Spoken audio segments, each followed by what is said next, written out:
आणि सुरेश धस कोणाच्याच बापाला भेट नाही, हे तुम्हाला स्पष्ट सांगतो. माझा बाप, त्याचं नाव दासादादा होतं, ते उभ्या आयुष्यात कधीच कोणाला घाबरला नाही. आणि सुरेश धस कोणाच्याच बापाला भेट नाही, हे तुम्हाला स्पष्ट सांगतो. त्याच्यामुळं माझी सुद्धा सध्या शॉर्ट टर्म मेमरी झालेली आहे. मला 2023 पासून आत्तापर्यंत कोण कृषी मंत्री होतं हे लक्षात राहत नाही, विसरून जातो. आत्ता मला वाटतं हे होते, त्यात पुढं गेलं की वाटतं ते होते, आणि त्याच्या पुढं गेलं की ते होते, असं मला वाटतं बरं का.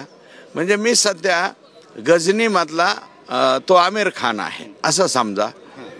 यंदाचं हिवाळी अधिवेशन गाजलं ते म्हणजे संतोष देशमुख हत्याकांडामुळे, आणि सुरेश धस यांनी ज्या पद्धतीनं आरोपींच्या अटकेची मागणी लावून धरली त्यामुळे सुद्धा हे अधिवेशन गाजलं. आपल्या सोबत आहेत आणि अजितदादा आता गावी गेलेले आहेत. त्या ठिकाणी त्यांनी पीडित कुटुंबियांची भेट सुद्धा घेतली. त्या ठिकाणी घोषणाबाजी करण्यात आली की धनंजय